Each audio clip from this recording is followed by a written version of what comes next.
Welcome back. I'm your host, Taryn Balzana, and this is The Garden, where you don't have to go alone because we're all growing too. I'm so glad that you are here. Today is going to be a little different because I have no notes. I have the topic that I'm gonna talk about, but God kind of gave it to me today. So I don't really, I don't really have any notes. I don't really know where this is going. We're just going to give it to him and trust him and pray that the words that come out of my mouth are led by the Spirit. So, without further ado, this week is kind of different for me because by the time you guys are watching this and listening to this, I will be out of town, and so I'm having to record 2 episodes in 1 week, which is kind of crazy. And I listen to so many podcasters and I follow so many podcasters, and I'll hear about them like doing this, but now I'm doing this, and I didn't realize how hard it kind of is to find content for 2 episodes in 1 week. It's been taking me about a week to just pray about the topics that I was going to talk about and just seek the Lord over them and make sure that I'm finding the right verses in scripture for you guys. And so for this week, the last 2 weeks have been kind of heavy hitters, kind of heavier topics. So we're going to lighten it up a bit. And today I'm going to talk about faith. And it's definitely easier said than done. Faith is not easy to have. Regardless of the circumstances, no matter how big or small, it's not easy. Because faith is the substance of things hoped for and the evidence of things not seen. And so you're having faith and you're trusting God that it's going to work out and that he has a plan, but you don't see it yet. And sometimes that's really hard. Most times that's really hard. But I just want to talk to you a little bit about that because I do acknowledge that it is very hard. And I'm in a big faith journey of my own right now. God has been calling me to do some things, and he hasn't revealed all the steps to me yet. And he's just been kind of revealing one at a time.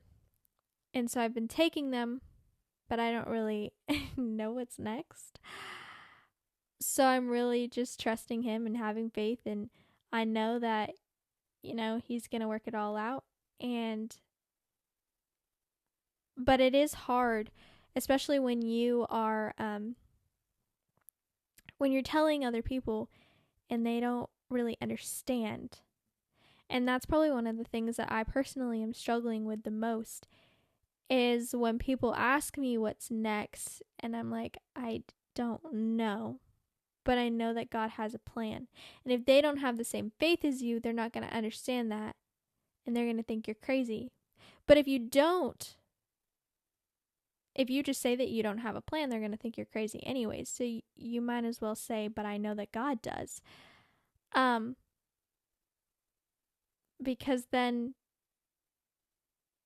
they can still think you're crazy, but they know that you're trusting God. And maybe that might open a door, or maybe that might plant a seed. And they might look back and realize that you trusted him this whole time. So a little bit of, the faith walk that I've been walking lately, so it kind of started, my big faith steps kind of started in April when I was just seeking God over my current relationship, and I just really felt him calling me to lay it down And so I had been with that person for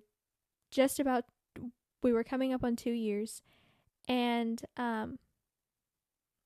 so I really just felt God calling me to lay it down. And so I did, and I realized that it was for the best. And it was kind of crazy because that weekend, we had broken up on a Friday, and that weekend I was distraught. But by Monday, I had this supernatural peace. And I had peace going into it, but I was still very much like, okay, God, like, I've lost a lot lately. Like, how much more do I have to lose? But I knew that he was going to work it all together for good, and I knew that he had a purpose. And so that weekend I was very distraught, and it was very hard, because I had spent 2 years of my life with this person, and we'd gone through a lot. And but come Monday, I honestly truly had this supernatural peace, and I was fine, which seems crazy, and I don't really know how else to explain it except God. That's the only answer that I have is God. And he's just good all the time. And he gave me this supernatural peace where I didn't feel upset, and I wasn't super distraught or heartbroken. It was like a switch had flipped. Like, I was distraught on Sunday, and by Monday I was fine. It's truly kind of just crazy how it happened. So that was step 1. Step 2, there was this little mini conference night going on in Dallas, and some girls that I follow were going to be speaking at it. And so I told my mom that I was going to go, and my mom really doesn't like when she likes me going to things like that, obviously, but I mean, like, when the independence in me is like, hey, I'd love if you went, but I'm going to go regardless. Yeah, she's not a big fan of that. But it's also like, I knew I was supposed to go, and I knew God was calling me to go. It was a free event. All I had to do was drive there and drive home. And I was just going to listen to some women talk about Jesus. And I knew I needed to be there that night. And so I told my mom, I was like, hey, I'd love if you went, but I'm going to go regardless. And so my mom was like, no, I'll go with you, because she really doesn't like me going long distances by myself, and I would have gotten home late at night, and she's just not a fan of that, which is fine, well and good, and I completely understand that from a parent point of view. She doesn't want me alone in the city at night by myself. But I also know that, like, there's some moments where God's going to lead you to it, and you're going to have to do it by yourself. And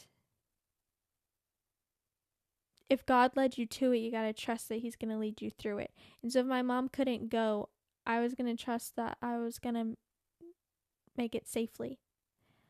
But my mom did go, and then it was an amazing night, and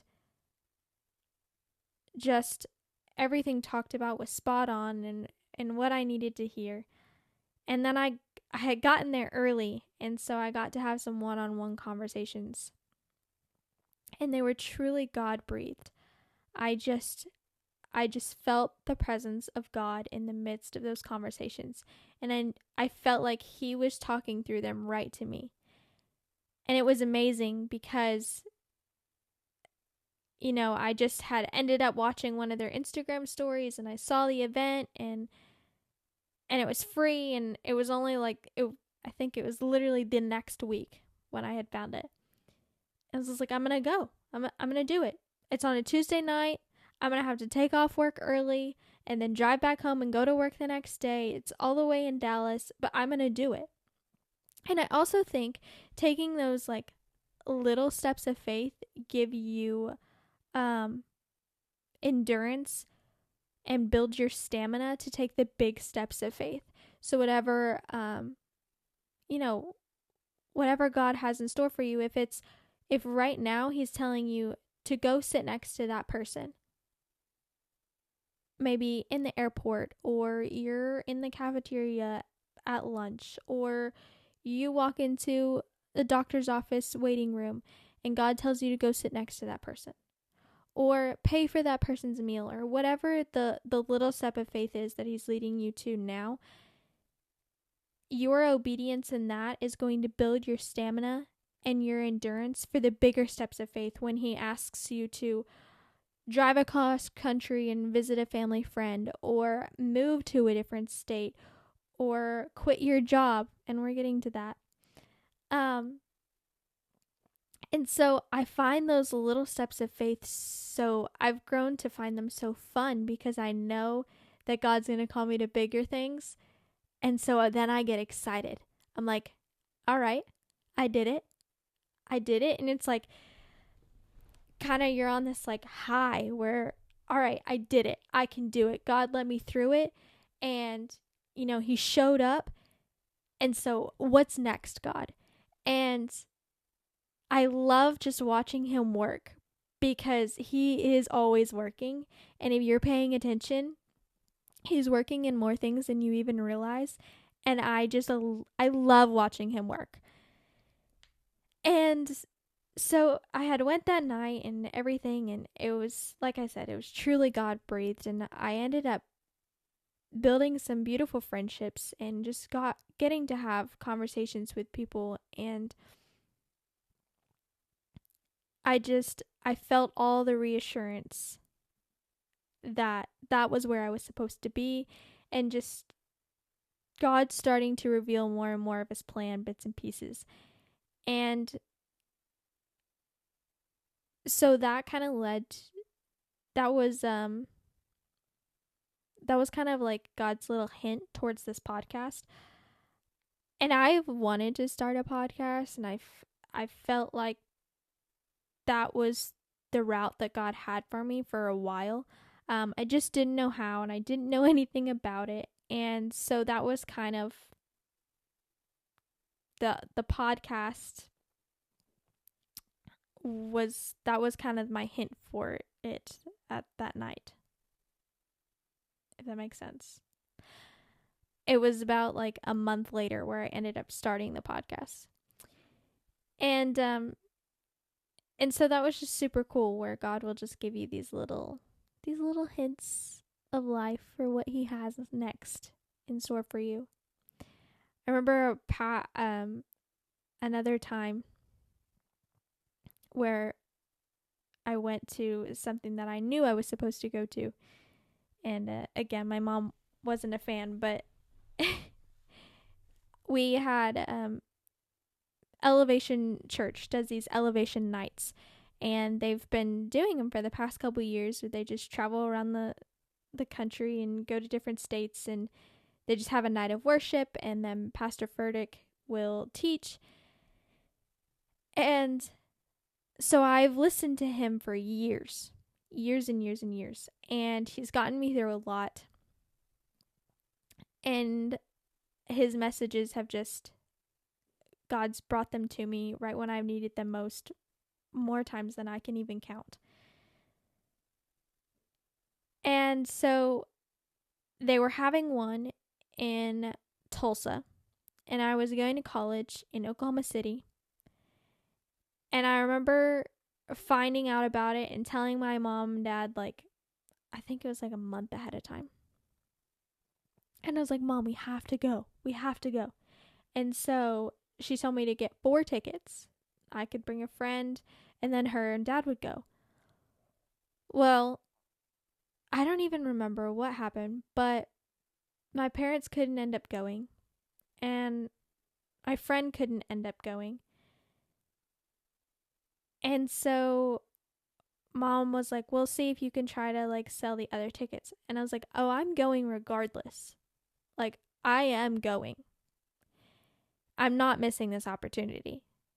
And I know that I know that she didn't feel comfortable with me going, but she kind of bit her tongue and she was like, okay. She called me a lot that night, texted me, and wanted to know where I was and what I was doing at all times. But I ended up giving 2 of the tickets to this other couple. But I went, and it was floor tickets, and I was right there. And I will never forget that night, because it was again one of those steps of faith. And then I was there, and I was so glad that I went, because I could have easily said no. I had to drive to Tulsa. It was at the BOK Center by myself. Parking at those places kind of stresses me out sometimes. And I could have said no, but I didn't. And I went. And I remember being there, and I remember just crying, because every song ministered to the situation that I was in at the time. And his message was just so good. And everything about that night was just perfect. Minus when I was leaving that night. And some people were like talking in the row, and I couldn't get out. And so I was just gonna like, they were just folding chairs. So I was just gonna like climb over the chair and then go out the other way, because my mom had called me and I didn't answer because I didn't have great service in there. And so I was trying to call my mom, and I knew that if I didn't call her back very quick, that she was going to get worried. So, because I think it's like 11 o'clock by this time. And so I went to climb over the chair. And like I said, they were folding chairs. So when I climbed over it, then it folded, and my leg like got stuck, and I like fell. Instead of just, politely asking the people in my row if I could squeeze by. No, I did all that and got even more attention. Because, I didn't want to bother them. I didn't want to interrupt their conversation. So I was like, I'll just climb over the chair, go out the other row. It'll be fine. Yeah. But then I ended up getting the attention of everybody. And all I could do was laugh at the time. And I was like, I just need to get out of here and go call my mom. But anyways, aside from that little mishap, I was so glad that I went, and God just blessed it and breathed upon it, and I made it there safely, and I made it back to my dorm safely. And those are the moments, and they don't sound like a big deal, but those are the moments, those are the little steps of faith that build your stamina and build your endurance for the bigger steps of faith that God's going to call you to do. And so now, in April also, I felt really called to resign from my job. And I prayed about it, and I prayed about it, and I prayed about it. And I felt so much more peace resigning than I did about staying. Staying did not bring me peace. But when I prayed about resigning, I knew that was where my peace was. And I knew that that's what God wanted me to do. And if you do find yourself in a situation where you're like, I don't know what God wants me to do, pray. And if you don't have peace, it's not what he wants you to do. And if you still don't know, just pray. And just wait on him to reveal it to you, because he will. You'll be like, God, if you are in this, please show me. And he will.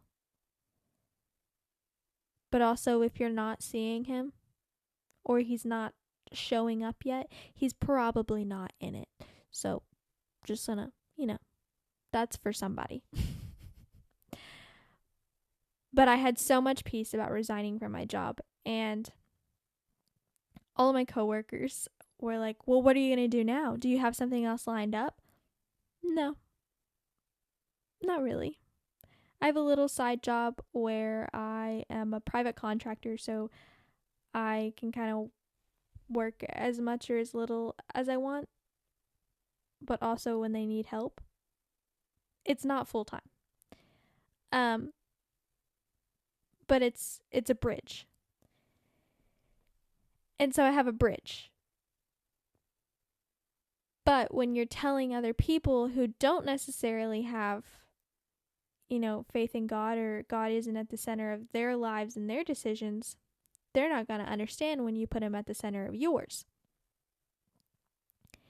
And so I'm telling people that, I'm resigning, and I wrote up my resignation letter and I handed it to my boss, and he knew because he walks in the same faith as I do, and he has God at the center of his life and his decisions, and he was also just making a big life decision. But a lot of my coworkers didn't understand it. And they're like, what are you going to do? What about your finances? And I'm like, I think it's so funny when people worry about your life and are so concerned about your next steps. But you know that God's the author of your story, and you know that God has already ordered and ordained your steps and gone before you. And so you're in perfect peace, and it's kind of funny, but it's also kind of sad watching people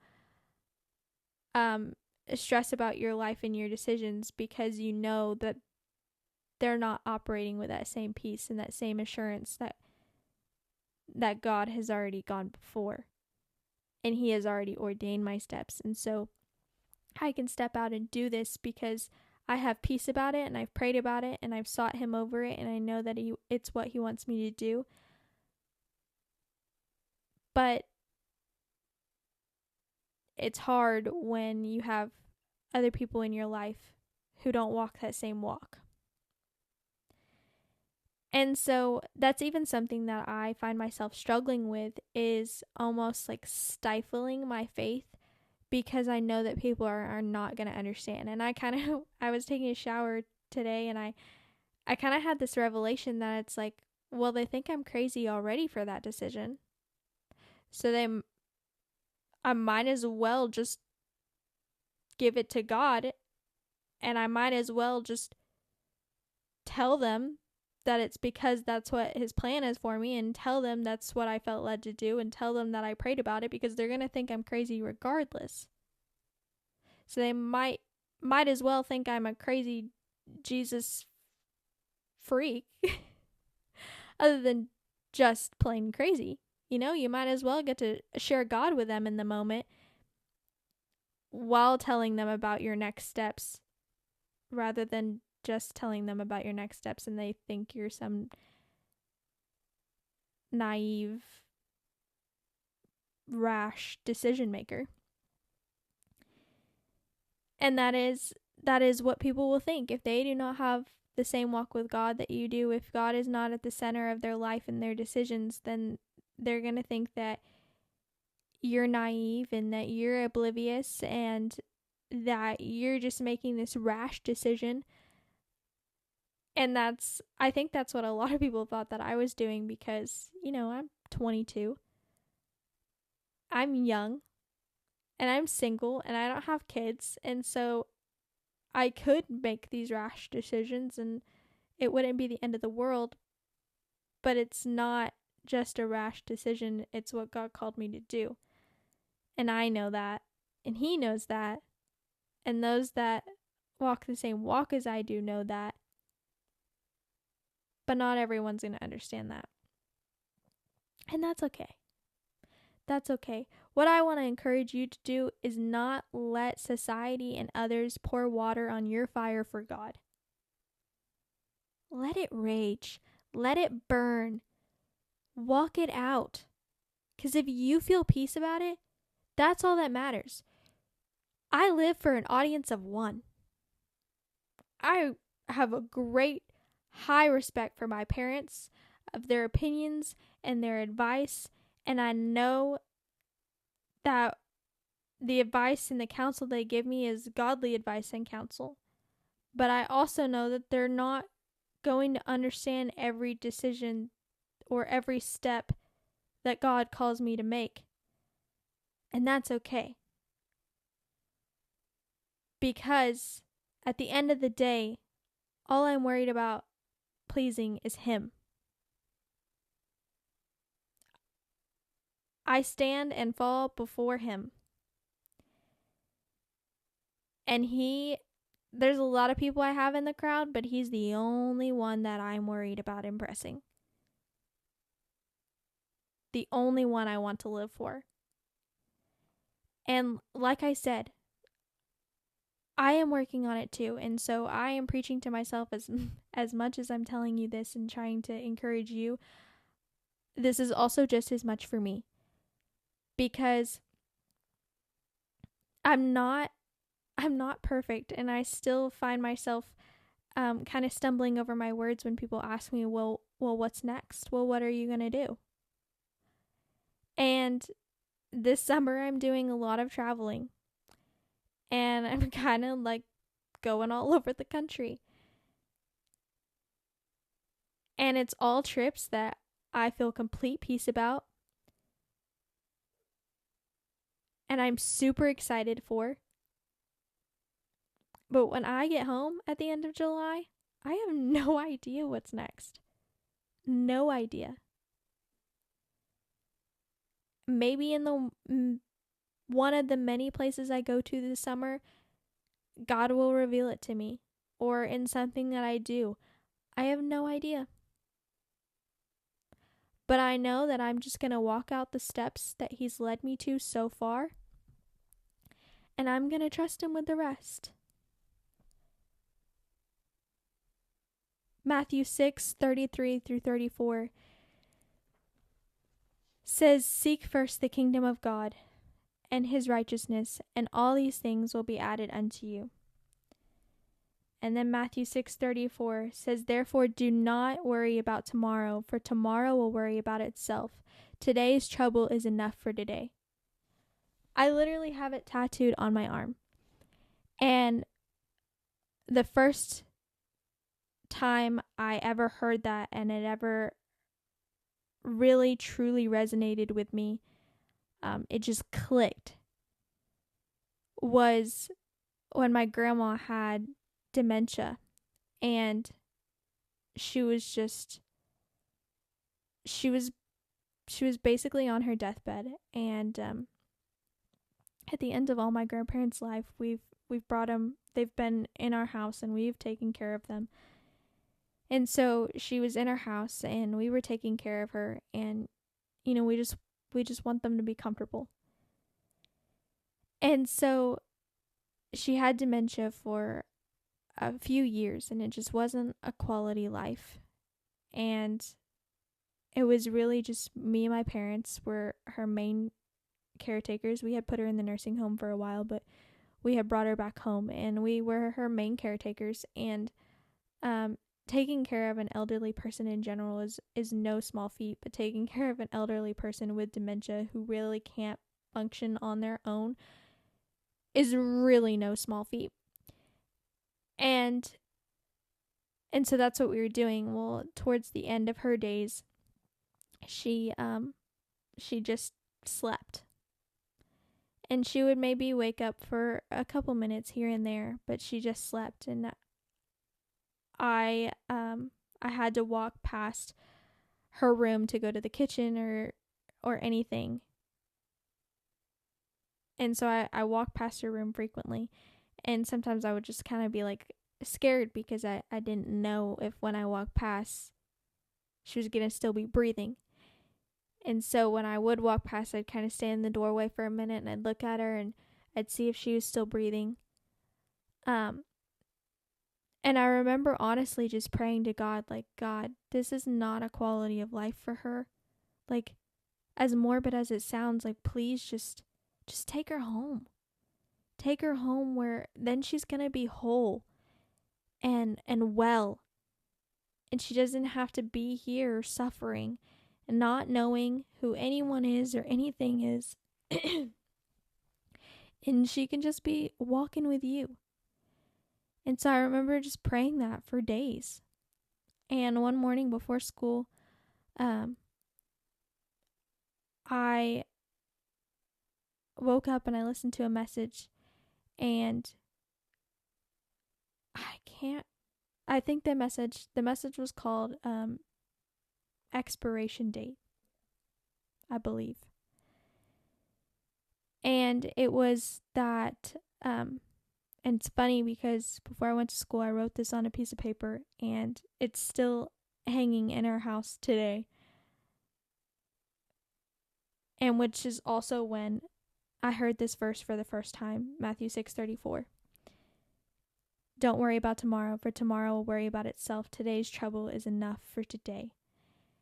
And it was just, if she is still breathing, just, love on her and take care of her. And tomorrow's going to be what tomorrow's going to be, but just worry about today for right now. And it was just something that me and my parents needed so badly in that moment. And what I wrote on the piece of paper was every trial has an expiration date.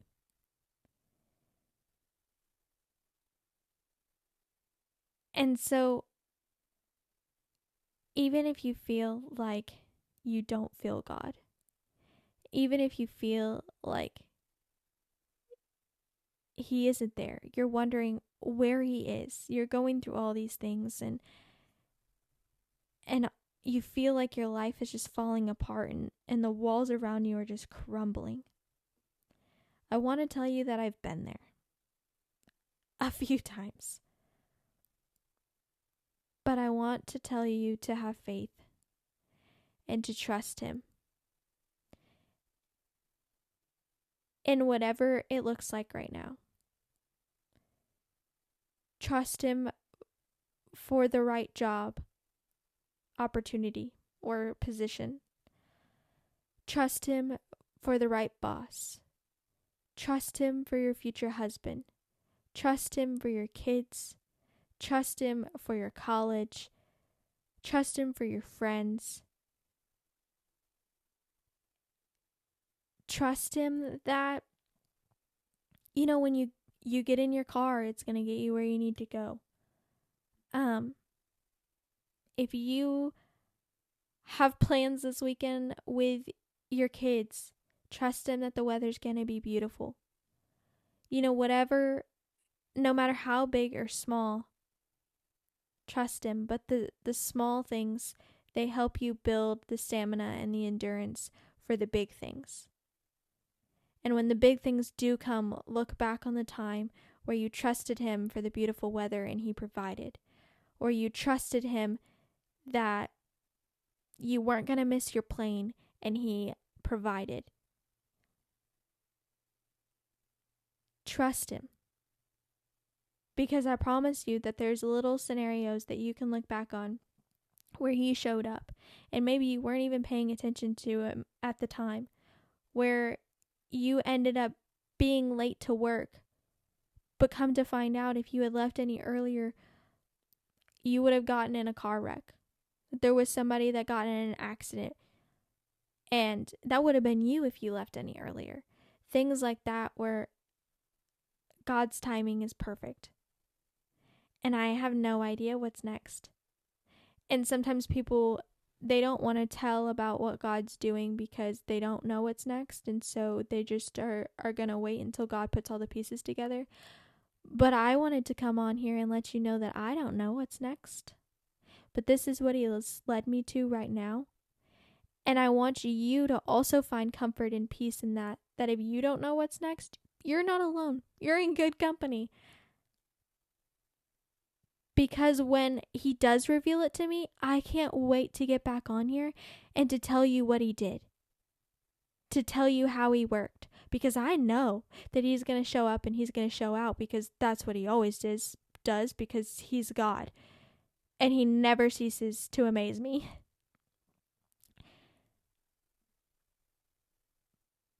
But I want you to see that. I want you to see the realness of that I have no idea.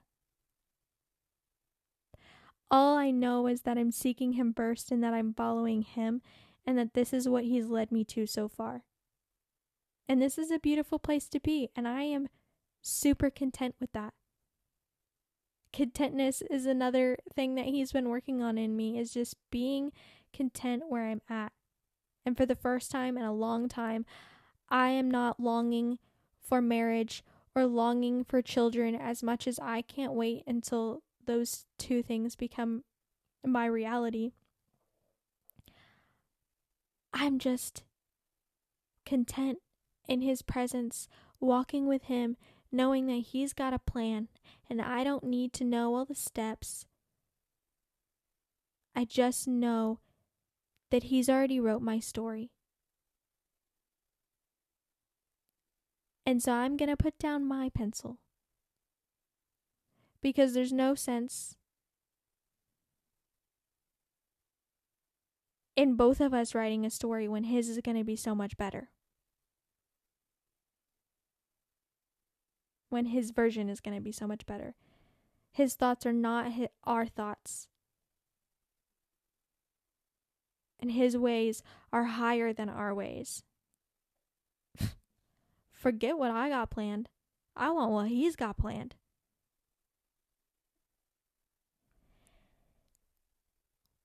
So, I hope that encourages you. And I hope that you can find peace where you're at and be content where you're at. And I hope that you can find the encouragement to just trust him. Just have faith. And if he's calling you to something small, be obedient to him, because that's going to lead to something big. The small things lead to bigger things. And he wants you to reach those bigger things. But you got to be faithful with the small things first. And I'm not perfect. But I will tell you that any time that I've been obedient to him in the small things, he's planted bigger things. And he's put bigger things in my path. And I cannot wait to see what he has in store for me. Oh my goodness, I am so excited. I absolutely cannot wait to see what he's got planned. But right now, I don't know. And I have no idea. But I trust him, and I just want you to do the same. Because I know that every day of life comes with so many unknowns. But when God holds your tomorrow and is the author of your story, I can promise you 100% wholeheartedly that whatever he's got up his sleeve is going to be so much better than you could even think or imagine. Exceedingly abundantly more than you could think or imagine. I love you guys so much, and I'm so glad that you were here. Whether you are coming back or here for the first time, I just love you. And I just hope that this encourages you. And I cannot wait to see you next week. Thank you guys for coming to the garden, where you don't have to come alone, because we're all growing too. And I can't wait to continue growing with you. Bye, guys.